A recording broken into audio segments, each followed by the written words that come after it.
Pak Supratman Andi Aktas, Menteri dari Danantara, serta Pak Supratman Andi Aktas, Menteri Hukum. Diskusi pada hari ini adalah kami melakukan koordinasi bagaimana kita mempercepat pertumbuhan ekonomi, sekaligus kemudian membicarakan tata kelola ekspor yang akan dilakukan oleh DSI yang di bawah Danantara maupun tata kelola SDM yang di bawah Kementerian SDM. Serta kemudian kami juga berdiskusi bagaimana membuat aturan untuk percepatan izin-izin investasi. Demikian mungkin saya akan persilakan dulu dari sebelah kiri saya Pak Doni Oskaria yang akan menjelaskan bagaimana tata kelola ekspor yang akan dilakukan oleh DSI agar masyarakat, halayak umum, pelaku pasar, investor jelas, dan begitu juga mengenai tata kelola SDM yang kemudian ada beberapa hal yang mungkin perlu diperjelas kepada pelaku pasar dan investor. Pak Doni, saya persilakan. Terima kasih Pak Dasko. Assalamualaikum warahmatullahi wabarakatuh. Selamat pagi teman-teman sekalian, para insan pers yang hadir pada pagi hari ini, dan terutama sekali adalah untuk seluruh rakyat Indonesia. Tadi disampaikan oleh Pak Dasko bahwa dari pagi kami berdiskusi untuk menyampaikan beberapa hal yang berkaitan dengan pelaksanaan implementasi daripada peraturan pemerintah tentang ekspor sumber daya Indonesia. Yang pertama kami sampaikan bahwa untuk periode Juni sampai dengan 31 Desember bahwa DSI ini akan beroperasi sebagai perantara tunggal, dan ini juga diamanatkan di dalam PP. Tugas kita adalah memastikan bahwa tidak terjadi under invoicing dan juga transfer pricing di dalam ekspor dari sumber daya alam yang kita miliki. Dan tentu saja di dalam pelaksanaannya kami akan melakukan secara transparan, akuntabel, dan dapat dipertanggungjawabkan, dan semua masyarakat Indonesia juga nanti tentu akan dapat mengamati, mencermati, karena memang sudah komitmen daripada Danantara Indonesia untuk selalu melaksanakan pengelolaan Danantara secara transparan dan akuntabel. Nah, ini yang pertama. Yang kedua, kami juga akan tetap menjalankan kontrak-kontrak yang sudah dimiliki oleh seluruh perusahaan, tentu akan berjalan sebagaimana yang mereka miliki. Selama itu tidak terjadi tadi yang kita hindari, yaitu under invoicing dan transfer pricing, ini berjalan sebagaimana biasanya.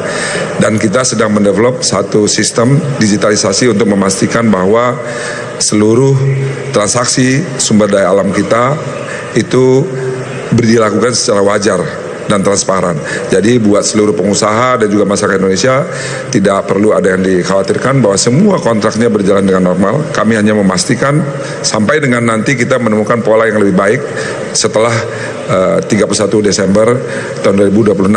Jadi sementara itu yang bisa saya sampaikan, Pak. Jadi tidak usah semuanya dilakukan secara normal dan transparan. Dan teman-teman wartawan tentu juga dapat mencermati nanti, mengamati dan memberikan masukan juga kepada kami di dalam pelaksanaannya nanti. Kurang lebih demikian Pak Dasko, terima kasih. Terima kasih Pak Dasko, pimpinan DPR dan teman-teman anggota kabinet, Bapak Ibu semua, teman-teman media.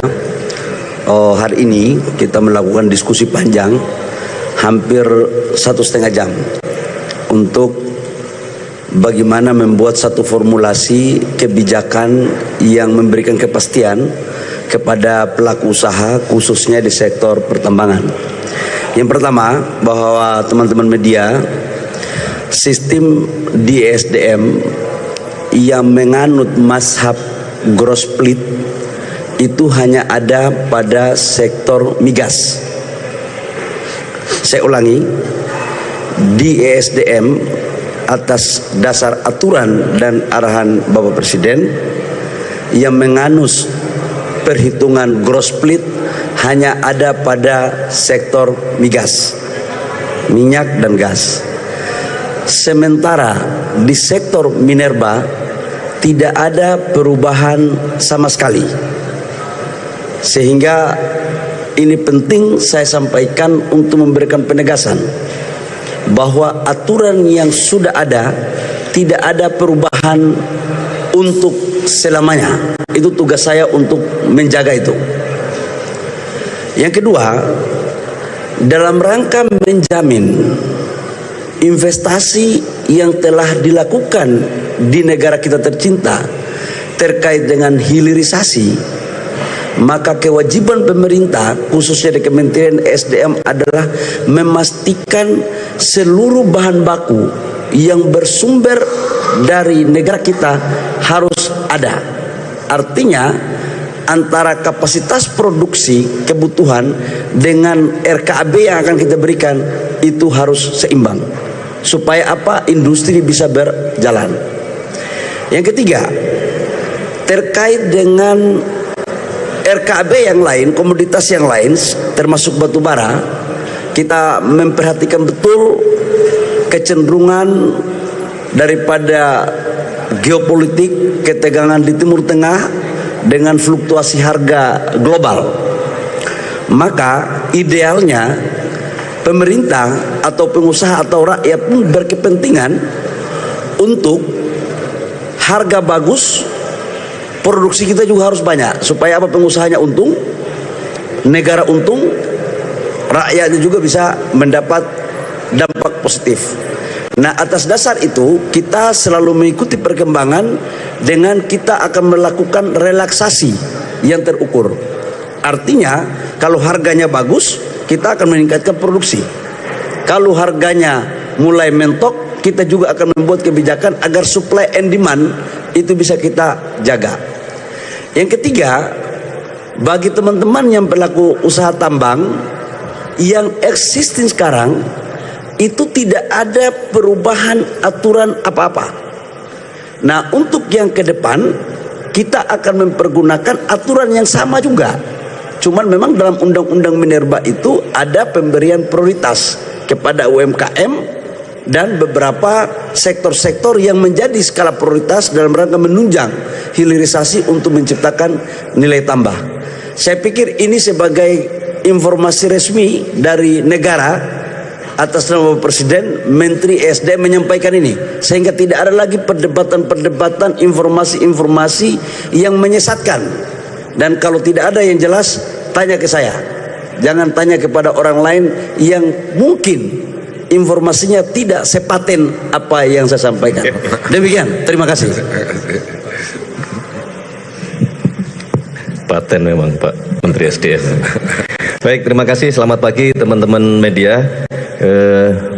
Pertama-tama tentu kami sekali lagi mengucapkan terima kasih pada pagi hari ini Pak Dasko kembali memfasilitasi kita, Pak Menteri SDM, Pak Doni sebagai CEO Danantara sekaligus sebagai Kepala BP BUMN, ada juga Pak Supratman dari Menteri Hukum. Sebagaimana yang kita sampaikan beberapa waktu yang lalu bahwa kita terus bekerja keras untuk meningkatkan koordinasi dalam rangka menjaga ekonomi kita berjalan seperti yang kita harapkan. Memang kemudian berkenaan dengan masalah ekonomi ini banyak faktor. Kalau hari Sabtu pagi kemarin kita memperkuat kerjasama antara Bank Indonesia selaku penanggung jawab moneter dan Menteri Keuangan selaku penanggung jawab fiskal.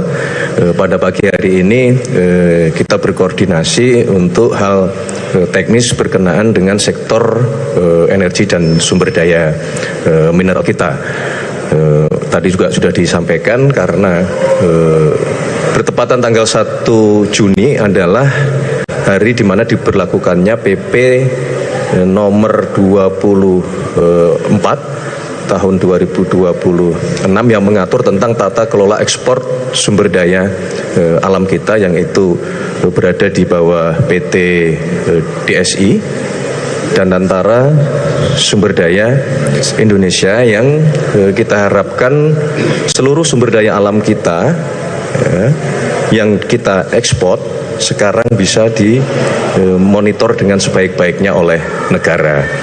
Berkenaan dengan hal tersebut juga maka dibutuhkan kerjasama yang erat, kebijakan-kebijakan yang saling mendukung dengan Pak Menteri SDM, dan tadi sudah disampaikan sekaligus menjawab beberapa isu, beberapa pertanyaan yang sesungguhnya tidak ada kebijakan tersebut diambil oleh Kementerian SDM. Tadi sudah dijelaskan oleh beliau, dan sekali lagi kami minta dukungan kepada seluruh masyarakat, seluruh pelaku pasar, bahwa mari kita bersama-sama menciptakan iklim usaha yang kompetitif, iklim usaha yang terbuka semata-mata, semua demi kepentingan bangsa dan negara kita.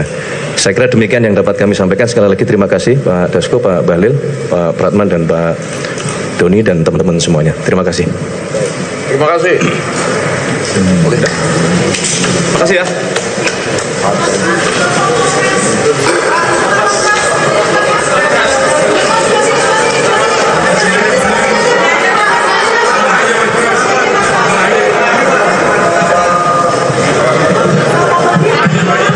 Loh.